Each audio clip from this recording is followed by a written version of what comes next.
Hey everybody, spoiler alert, I'm going to go to the end and tell you how I came out with a project. And if you want to skip this and go to the regular intro, that's fine. But let me tell you, it was a successful project. The project was to replace this guy, and I did. And along the way, a hose, and another one, and a bunch of other parts. But the mission was to replace this bellows because it had pretty significant wear on it. If anyone thinks they want to do this, this is like early warning. This is one heck of a big job. I've got the service manuals, I've got parts from Mercury, I've got tools that are either from Mercury or are reasonable facsimiles, and this job I have 7 calendar working days invested in to get done, and I'm now done. I'm not on the clock, so I take some breaks. I work for an hour and I take a 10-minute break or something. But I've been working at this for 7 full days, starting about 9 o'clock in the morning and ending up about 8 or 9 o'clock in the evening. So they're long days. So you figure it out. I've probably got 30 or 40 hours invested. I will admit that I can be a little slow. This is the first time I've done one of these, okay? And so what you learn when you get into one of these is that the complexity of this job is significant. And if you mess up or miss a step, to get back in and fix it means taking apart a whole lot of stuff that you spent many hours putting together. And all the parts around this are very tightly packed together. And a lot of times you can't get a hand in, or you can barely get a hand in, or you need to finesse. And things that, I've pulled engines and transmissions and did my Camaro, and I've done a lot of work. But this one is just another level of challenge. It's doable. I followed the book. A few places I tried to shortcut and found out that I couldn't. Sometimes you just get so frustrated trying to get into a tight spot that you have to take a 10 or 15-minute break and just relax and clear your head. So the good news is it's done. And other than for me putting together some trim yet in the back of the boat where I had to take the back seat out and move it forward so I could get into the engine compartment. You'll see if you watch the video. But the good news is it's over. I'm done. This is the epilogue. And now, if you're interested, stay tuned and see the rest of the video. Hey everybody. I'm starting a fairly large project here on the old Chaparral Mercruiser with Alpha1. Boat's 25 years old-ish. In doing my annual maintenance check, I found that I've noticed this before, but it's progressing. That there's wear on the bellows, the main universal joint bellows, on a couple of convolutions. It's hard to see with the camera, but inside here on the sides, it's apparently been rubbing against the inside of the bellhousing, over the years. And so the bellows, I don't know how thick the rubber is, but if I'm guessing, I'm probably halfway worn through. And the real question is, as you run the drive up and down, how long is it going to be before that lets go? So there's the balance of, do I take it apart and go through all the work to replace that now, or do I wait until it lets go? I know if I wait till it lets go, it wasn't because of the bellows, it was because someone misinstalled the seals in the Outdrive, dealer actually, that I had water inside the U-joint bellows, and then that ruins the U-joints and it ruins the gimbal bearing, and you get a leak into the boat on top of that. And so that's expensive and even more difficult to replace. Having done it myself, it's a lot of work. So I've decided that it's time to go ahead and replace the bellows. And I've got the service manuals. I've got most of the tools. There could be some tools I still have yet to improvise or build, but I got to get in here. The challenge in the Mercruiser manuals is that, you know, they give you a process for taking things apart all the way down to nothing, to redoing everything.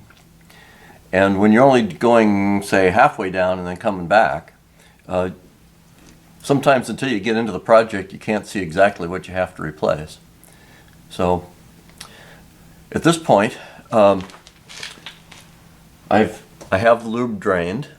I'm going to start by pulling the Outdrive, and you know, the more I go in, the better I can get a look.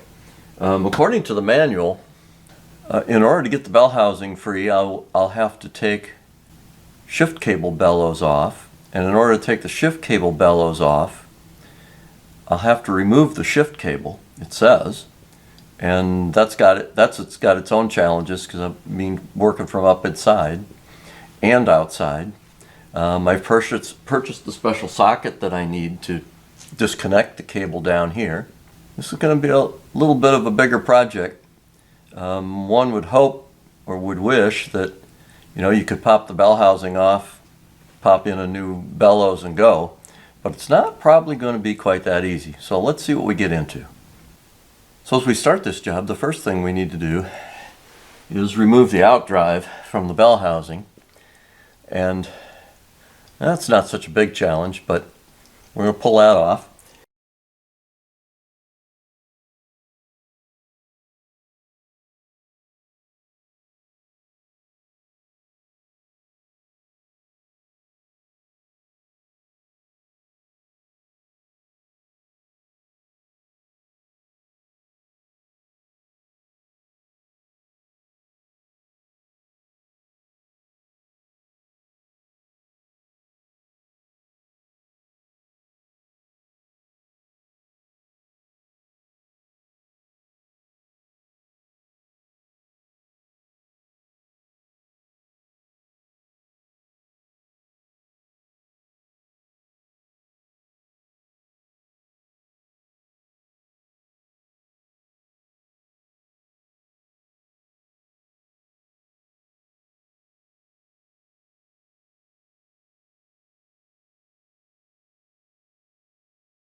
Well, the next thing I'm going to do, you wouldn't think that you need to disturb the shift cable to take out the bell housing, but you do.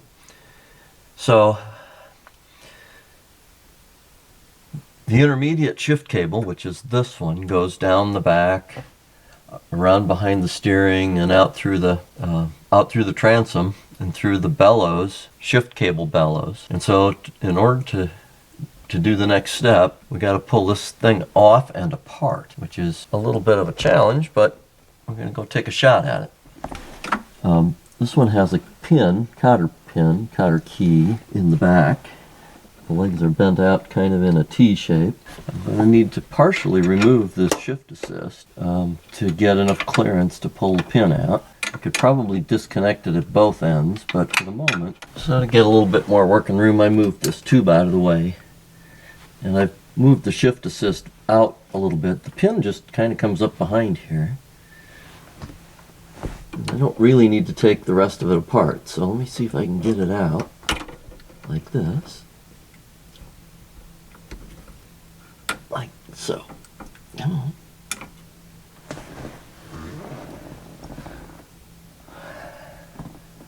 One clip.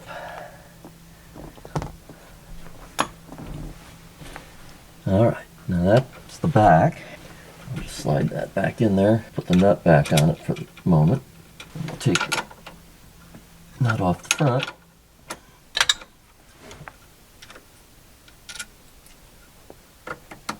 Alright, I'll slide that off.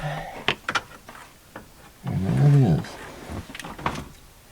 And then we need to kind of bring it around to the front here. Then they want you to take this end off the cable And it has two square fittings on it that are supposed to be 3/16. And so you need a 12 point or an open end. Let's see if I can get it to come loose. Oop, yeah, not too bad. I'll drop these in the bilge though, so gotta be careful. Okay. So then that takes the end off. And then you've got just the core wire sticking out. And then they also want you to take off the jam nut back here. This is going to be a lot of fun to adjust when it comes all back together. The barrel is staked, so it isn't going anywhere. Alright, so to get that jam nut, it is 7/16.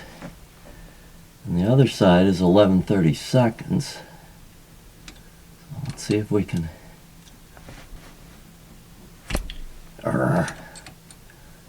Yeah, jam nut's on there pretty good. All I'm doing is rolling my wrench over it. Let's try it this way with an adjustable wrench. Snug down as tight as I can.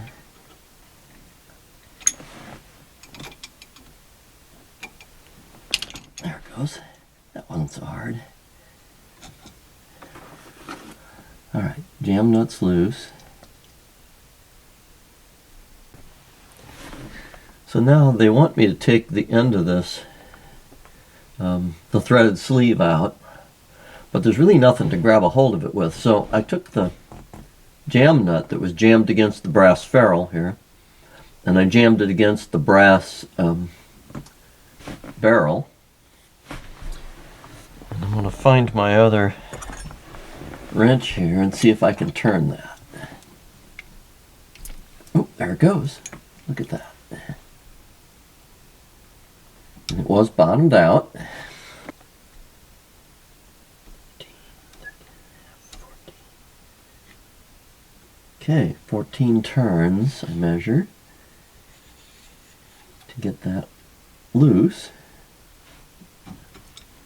Get it disengaged. That's interesting. The core wire ought to be able to come out.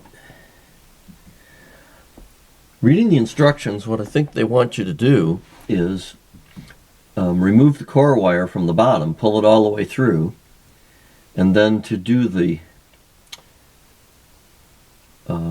bellows for this cable, they want you to remove this whole cable out the bottom. And right now it loops back behind the steering cable, and then down to the bottom. So I don't know whether I can.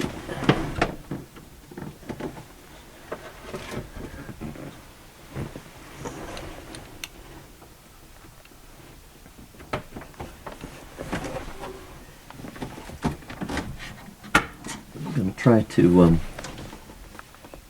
route this back around to the front here without getting it on the battery terminals. Alright. It just kind of straightens it out a little bit. Alright, now back to the bottom, back to the back. This is the shift mechanism. It's attached to that cable I just disconnected up front. It goes to this bell crank that then drives the lower unit.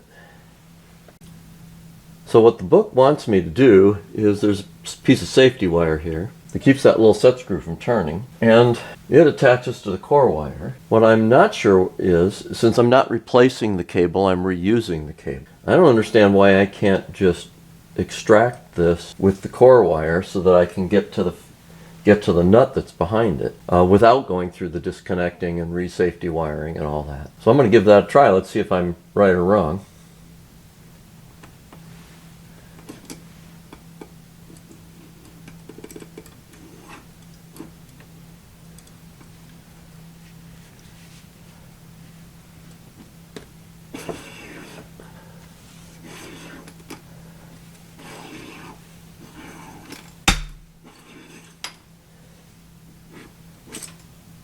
it goes. That's the end of it. So there's the core wire still attached to the end piece, and I'm just going to go take this and set it aside somewhere where it's... To get the shift cable nut loose, I bought a special socket because it's really deep. It's got a nut on the end of it. It's made by SEI. There's a Mercury official tool, and I bought an equivalent that was quite a bit less expensive. So let's see if it does the job.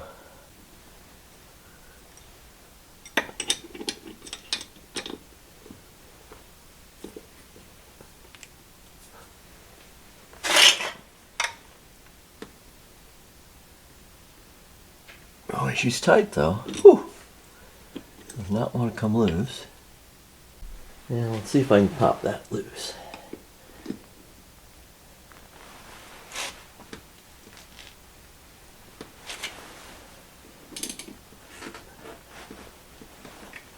Feels like it's coming loose.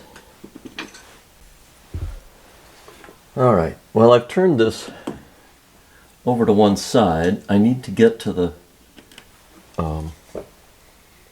clamp that holds the bellows on the shift cable and loosen it up. I think I can get underneath it here and use a screwdriver on it.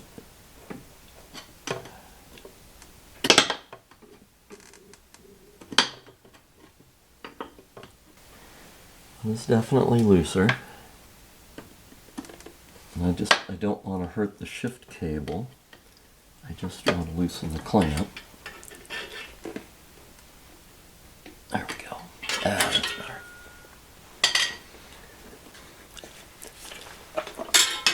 So the clamp right in here is loosened. It's just a ring flat clamp. We'll see it in a bit. What I didn't realize was that the book, depending on where you go in the service manual, sometimes it's out of order. In one case they say to do this first, and then in another case they say to do that first. The answer appears to be, I thought there was a nut retaining the shift cable.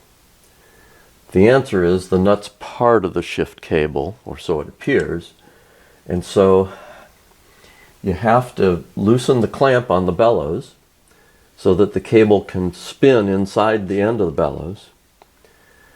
And then I'm going to have to loosen it here, and essentially I'm going to remove the shift cable through the bellows all the way from the inside, which is why we had to take the hardware off the end.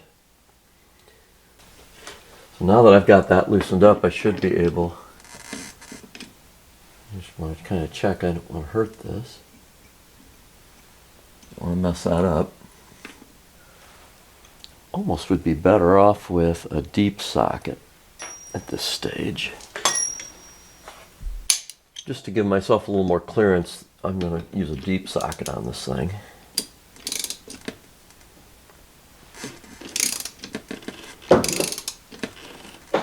You can hear the cables kind of wobbling around inside there. I guess I'm going to have to go in and make sure it's straight so that it comes out correctly.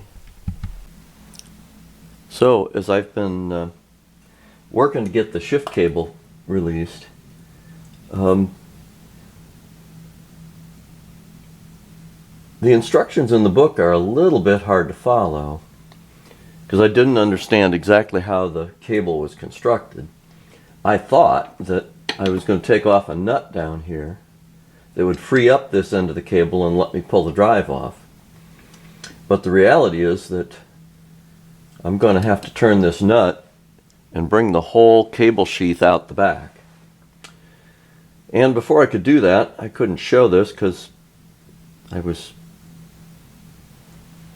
standing on my head in the engine compartment.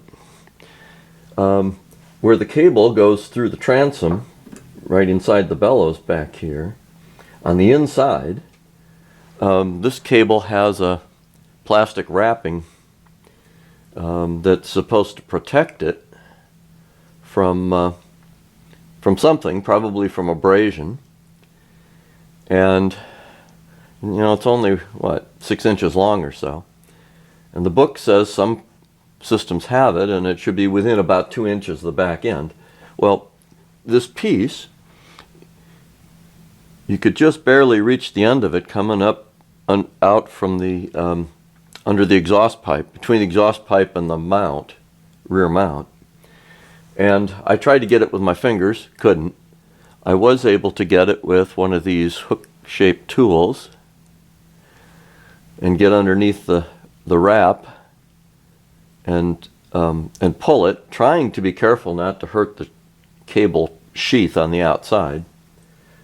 I guess I won't know that for sure until I get it out, but I have this off, and boy, I suspect putting it back is maybe even going to be more fun, but we shall see. I'm presuming that this keeps the cable sheath from rubbing up against the exhaust pipe and other things back there and wearing through it. I'm sure there's a good reason, because they wouldn't have put it there if they didn't need it. The second thing I did was, we're going to see how this works. It's an experiment, but it troubles me a little bit when you feed the cable sheath back in there, how you get it fed. It has to go in and make a right turn and go up, again, in an area where it's really hard to reach. So if I was doing something inside the house, inside a wall, I would pull a fish line or something through. So that's literally what I did. I tied some 10-pound braided fishing line to the other end of the cable sheath. And I'm going to pull that through with the cable, and hopefully going through this whole process I can leave some of it hanging out here and use it to help me guide the cable back in when I'm done. And we're going to see how that really works, but figured it's worth a try. If it doesn't work, I'm no worse off than I was. Now I have this one broken loose, so we're gonna try and turn it and bring it out. And you can hear the whole cable sheath is turning inside. The clamp is loose back here, so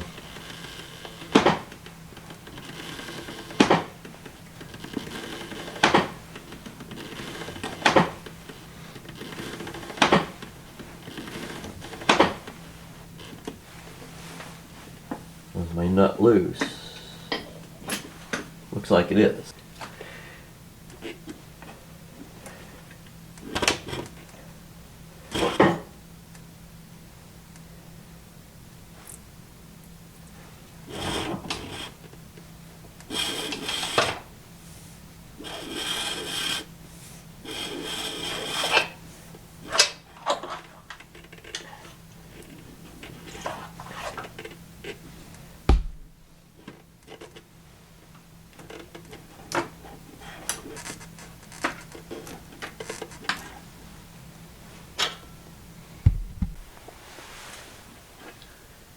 The fun part is trying to get the cable through this boot. Got it down to about the last inch. All I'm doing right now is twisting up the boot. That ain't helping. Let's turn it back the way it was. I'm going to use a new boot. I could cut it if I needed to, but I don't really want to.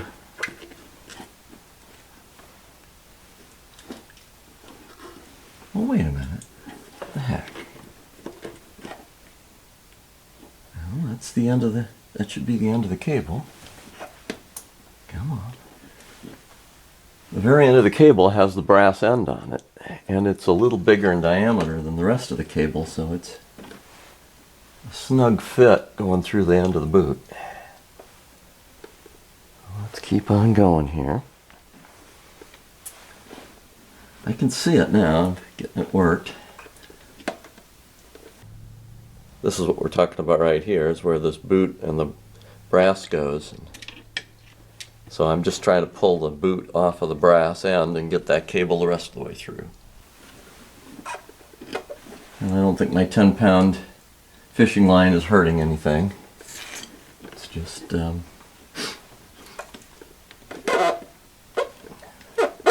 that's why I picked fishing line, is because it's small enough diameter that it shouldn't, you ought to be able to slip it through a little spot in the boot with the brass. Alright, finally got it through. Finally got it through. But this brass piece didn't want to go through that boot. And so it's through, and there's my fishing line. I'm just going to let it hang out here and set this cable aside and then work on the next phase. I actually did use a screwdriver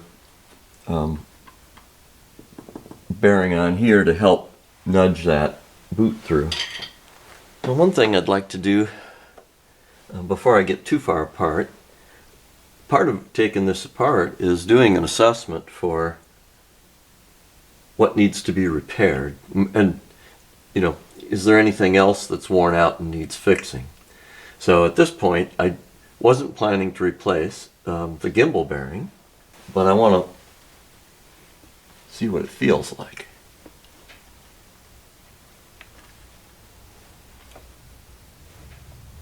I don't feel any looseness fore and aft, and as I rotate it, it doesn't feel bad, it feels fine. And there was no water in the drive. There was no water up here in the bellows. There's a ton of grease in there from all the years of re-greasing it as it, you know, kind of weeps out around the seal. You know,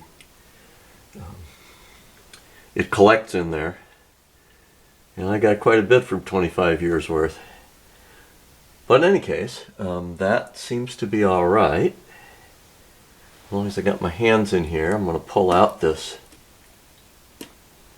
the square cut rubber seal. Seals up that outdrive from water getting inside. Then here at some point soon I'm going to need to pull out that retainer. See how that, what I got to do there. And then these trim switches, and I'll probably have to move the drive back and forth, and then I can pull these pins out and let that bell housing come back so that I can get to the bellows. That's my plan. Now I want to get this retainer out of here. There's an official Mercury tool that I don't have. I'm going to try a slide hammer with a single jaw on it. And if that doesn't work, I'll go to multi-jaw, but I can kind of push in on this.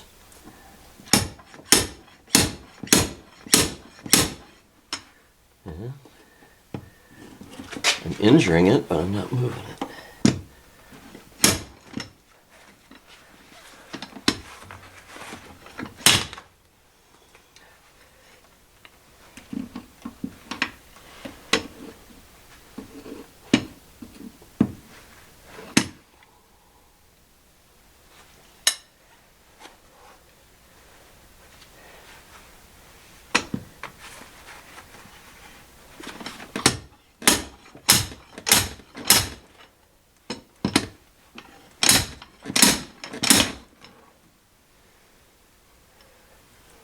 Dude's in there pretty good.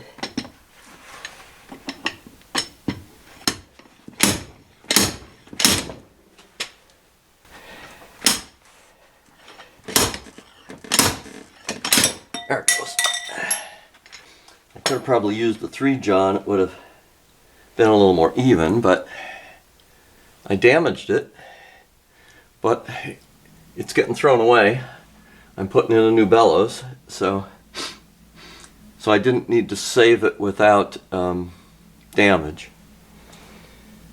Although I looked this up in the parts catalog, if you wanted to reuse it, it's like $28 for that little ring.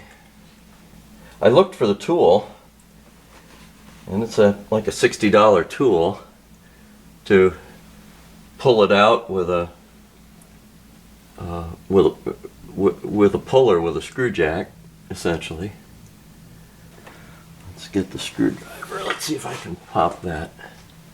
And just see how that boot is in there.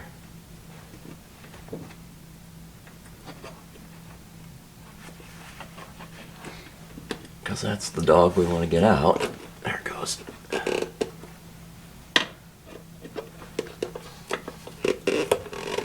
that popped it loose.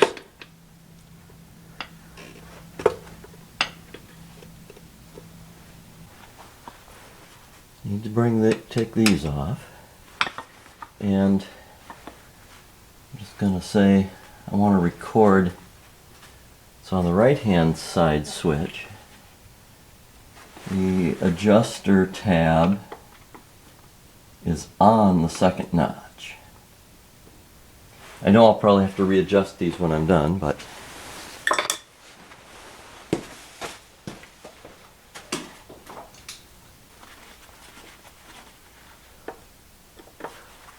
I know I'll have to check and adjust and probably readjust, but it helps to at least have the starting point close. There it goes. Got lots of grease in it. Also has some cracks in the wires, wire insulation that I will have to clean and repair. Now the book wants me to disconnect the water tube which goes through the transom through the gimbal housing, and it's way down back below the steering system on the inside. And when it gets to this side, there's a hose that comes down here to the bell housing. Being that I'm only pulling the bell housing far enough to try to change the bellows, I don't know if I need to do that, so I'm going to let that sit for the moment. I can come back if I need to. In the meantime, I'm going to try to break loose this pivot pin, and I have a special tool. This one's from Sierra Marine. I bought a good one because these look like they got a lot of torque in them, and I don't think you want a cheap tool. But it was much less expensive than the Mercruiser tool, so. But it's a splined pin with a half drive, and then I'm going to use a 1/2 inch, actually an impact socket, just because it's extra heavy wall. And these things have, supposedly, to go back together you need red Loctite, and they're torqued to 100 plus Loctite, so I'm going to guess these things are going to be pretty tough to break loose, but we shall see. You see, I'm already. So what does it stop against on the bottom?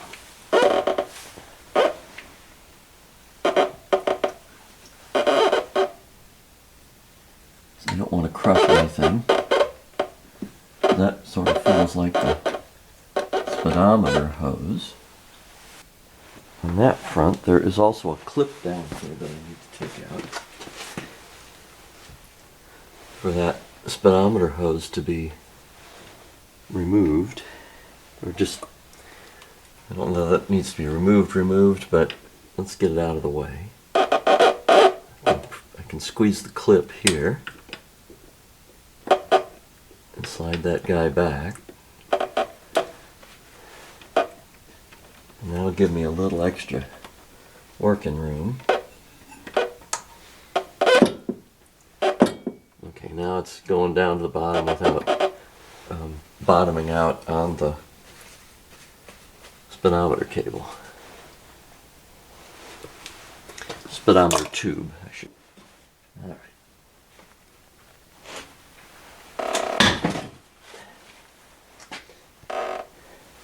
Yeah, puppy's in there tight, all right.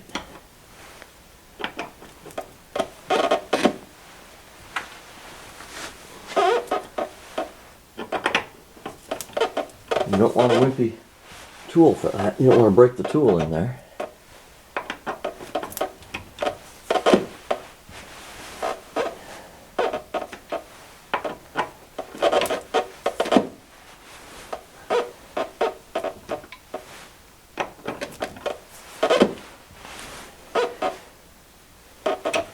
Probably far enough I can get to a ratchet now.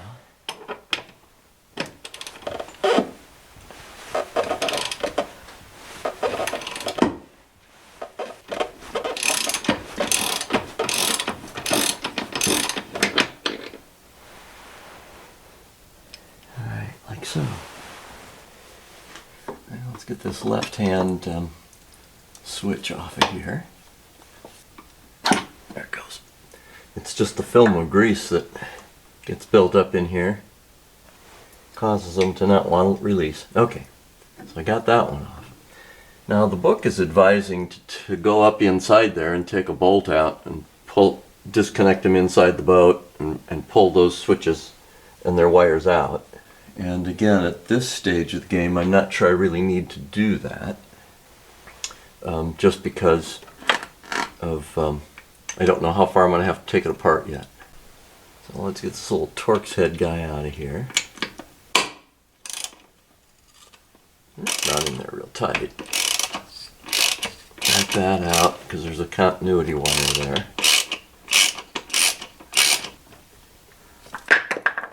The biggest thing with these switches is you don't want to trap them and get them pinched and have something. Alright, well, to get this left one out, I did recheck the book and it was advised to not take the right one out all the way, and I can see why, to keep it from torquing while this one gets broken loose. Also, there's nothing really that stops this when it lifts up. And there's a caution that says don't take it out of its normal range, but how do you slow it down or stop it? What do you grab a hold of? I don't know, and the book really doesn't tell you. It just says don't do it. I'm going to try with a piece of 2x4. I'm going to see if I can get enough leverage for this to stay put while I break that loose. See how this works. I'm going to switch to a longer breaker bar and a shorter socket so I have a better time with a little more leverage. When I did the right hand one, all I had to worry about was putting some oomph on the wrench. But on this side, I don't have, since I have to hold this 2x4, it's going to be a little bit more fun. So let's see what I can get.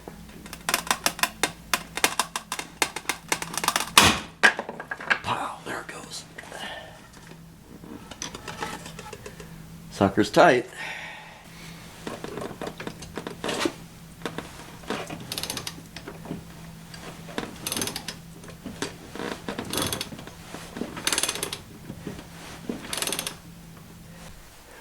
Alright, now with the left one out, I'll come back here and take the right one out. Trying to be careful not to drop anything.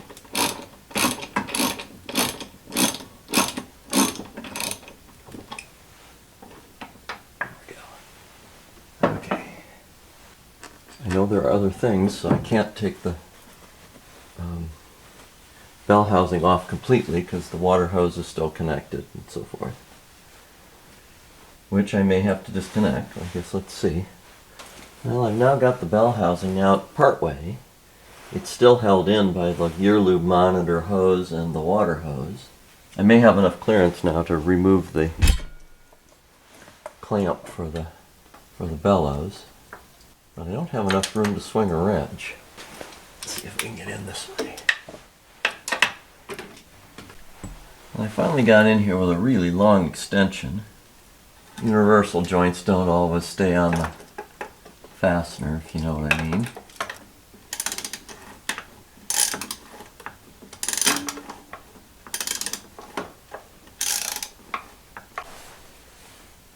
Well, I'm real close. I think I'm real close to getting the bellows out. The clamp is loose, I just got to pry it loose. But my next challenge here is to remove this hose that goes for the monitor. It's hard to see back in here, but it comes down out from the gimbal housing transom piece down to the back and makes a loop up into here. And it's really hard. I've got it blocked up with a piece of wood and with a mirror in here so that I could see. It's really difficult, but up in the middle of that mirror, there's up in the top here, there's a clamp, and the service manual basically says not to put the clamp back. It says to use a tie wrap. I've managed to get up underneath and get into the clamp. It's plastic clamp, and twist it so that it pops loose. And now I'm going to try to go in here and get this hose loose from the fitting. And from what I see in the mirror, I'm going to need to get myself a new hose because it's cracked. So I'll need to get in. Once I get some working room, I'll need to get into the back there where it connects about in the middle of the screen, and cut that tie wrap and get the hose off and get a new piece of hose. And then I'm struggling a little bit with this because first I need to get this hose off. Then I've got a little bit more room to pull the bell housing back and work on it. It's still connected to the water hose on the opposite side. Now what the manual wants you to do is to go on the inside of the transom assembly and disconnect the water hose, and then disconnect the clamp and grommet that hold the water tube in place and to pull out the water tube. I may still need to do that, but what I'm hoping to do in the meantime is if I could get just a little bit more clearance. There's a hose clamp up near the top on the inside where I think I could get that leave the water tube in place and get the hose off. We're going to see how that works. Well, I've decided I'm going to cut this hose. It's cracked back here in the bell housing. I can't get it off. I can't get enough turns on it and enough pull to get it off the barb. And it's cracked. I'm going to have to replace it when I get the bell housing off. So that's what I'm going to do next. And just for reference, there are two clamps right there that one holds this, the lower one holds the speedometer tube, and the upper one holds the trim or tilt switch. I got the hose for the lube monitor. I cut it with the side cutters, and that let me get the bell housing back. And I'm going to try to turn it about halfway. I don't want to mess up my paint, so I'm going to get a rag in here. I'd like to get the water hose released, and there is a clamp in there. The fun part with this whole thing is getting light into things. Because if I could get this clamp loose and this hose removed, this is the water pickup hose for the engine. If I could get that done, I could take this whole bell housing off and finish getting to the bellows. Well, I got the clamp loose, so let's see if we can get it to come off the hose yet.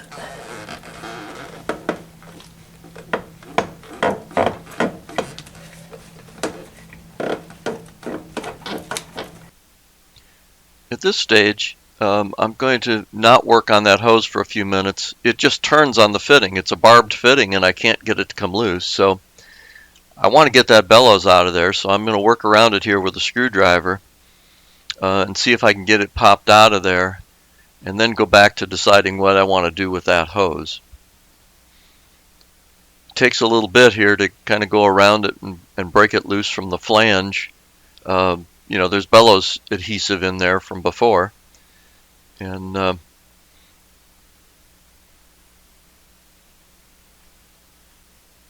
so at this point, you know, I can get it popped out of there and get a good look at it,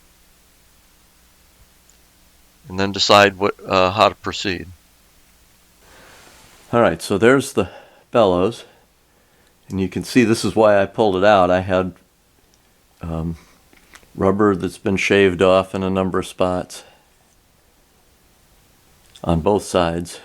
It's either shaved or worn over the years, and it's also not straight anymore. I'll do it that way. It's kind of got a set to it.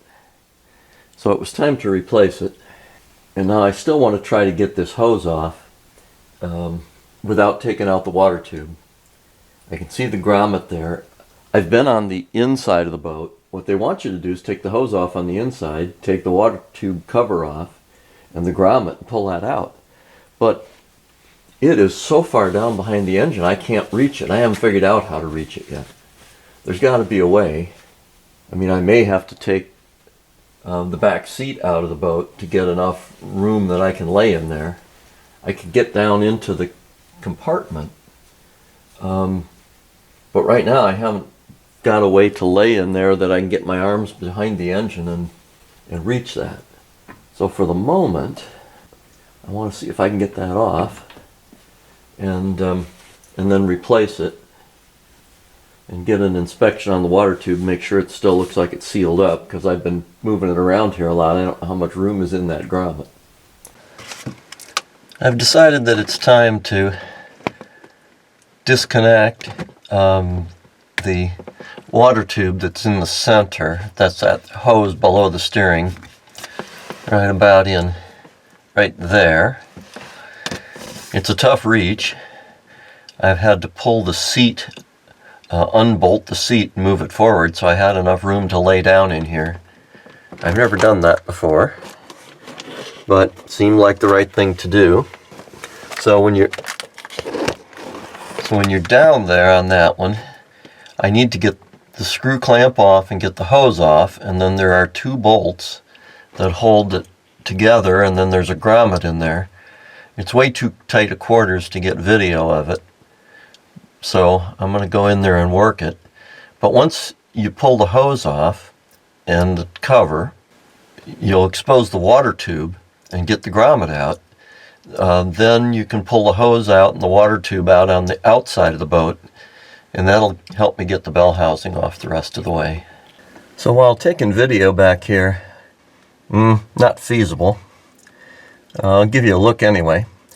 So this is from the right hand side of the engine, looking down here to the water tube. Well, get in here a little closer.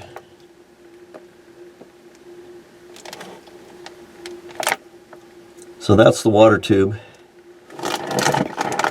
Well, this is the hose that feeds the water to the engine with a clamp. The water tube is underneath, it's on the water tube. That bolt right there, and there's a flange. Those hold the grommet in. And there's another bolt on the opposite side that is not visible, which makes it extra fun because you have to do it by hand. And then on the other side of here is also the hose. You can kind of see it over the top there. That hose is for the lube monitor, and its fitting is right next to the bolt on the blind side. Close enough that I had to take the clamp off the hose, well, move the clamp up on the hose, and my socket was right up against and dragging. Okay, so I finally got, this is the grommet that seals the inside of the gimbal ring and seals the water tube. I can get this guy out of here. Should be able to get it out of there. Famous last words, I know.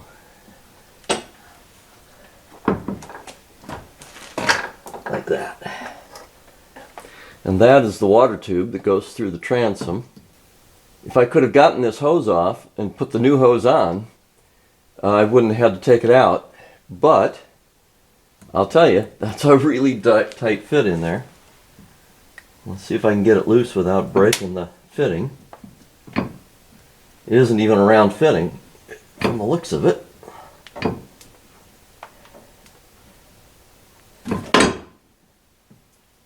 There we go. Well, it's round on the end. Well, it's round on the end, but it's kind of flat where it makes the bend. Kind of fancy. Actually, it isn't quite round on the end, see? It's a little bit oval. But I have a new hose, and as long as I'm replacing everything else, I want to get that done too. So now I still need to get this hose off of the bell housing. Get the other end, and if I have to If I have to, I'll cut it. Slice the edge of it. I hate to kind of do that. I always like to keep the old hoses intact as reference, how they looked and how they routed, just as a double check. I'll have to get a new piece of, this is lube monitor hose. But now that I got it this far apart, I can clean up around the bearing. I can clean up this whole section so that I can install the new boot, the new bellows. I can replace the shifter bellows, and then I can start working to put it back together again. Whew! Man, what a job. Well, I'm about ready to start putting things back together. Been doing quite a bit of prep work here. Just want to show a couple parts first. This is the water tube, and I've got a new hose for the water pickup. This is the water tube that goes through the transom, and I couldn't really show it very well, but so I'm going to show you the parts. This bushing goes from the inside, goes through the hole up here. Basically what you do is you put this water tube through the hole in the transom assembly in the gimbal housing. This bushing goes over the top and down inside about in here. Actually, based on the mark, probably about there. And then it gets bolted in with 2 bolts. And then this holds the grommet in the hole and puts pressure on it. Now, I've been out chasing parts today because this grommet didn't look too bad, but it's got a few marks and lines in it, and it's 25 years old. So I found a Merc shop that got me a new one of these. And I also needed a new hose to come off of this fitting up here for the gear lube monitor. And you got to buy 54 inches of hose. The part number is, it looks like it's the hose for outside and the hose for the inside, and you get the whole thing. So you cut off 10 inches to use out here, and then the rest of it you can use on the bottle inside the boat. So I'll need to install this hose into the bell housing, and then when the bell housing gets loaded up here, this will go through. I still need to put the clamp on here. There's a screw clamp. This will go on through, and then I'll have to put the new grommet on and cinch this down, but that's a ways in the future. First of all, I've been doing some repair work, which slowed me down a little bit. The insulation on the wires for the trim sender and limit switch, the insulation was broken, was cracking from flexing and so forth over the years and having oil and grease on it. Something I've used in the past, I used a different brand I think, is something here called liquid electrical tape. This one's a Starbright product. It's got a brush in the can. You need to clean very carefully, and so I cleaned with carb cleaner, I cleaned with alcohol, lacquer thinner. I wiped everything down because you want the stuff to be able to adhere. But you put coats of this on at 5-minute intervals until you get as much as you want. I think it'll seal with one, but based on where we were at, I wanted to add some stiffness to the wires. So I've put, from here I went all the way down on this side, and hopefully that'll keep them. They were working fine, so I just want to keep the water out.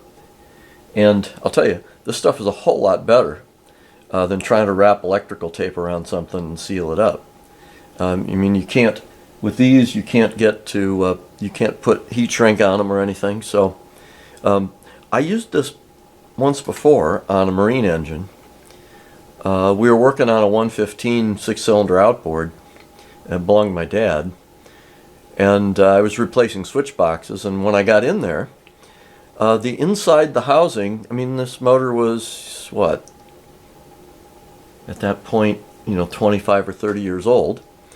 And again, the 2-stroke oil had started attacking some of the wirings in the wiring harness.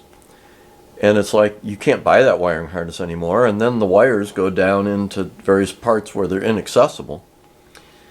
And those parts were okay. The parts where the insulation was going bad were exposed.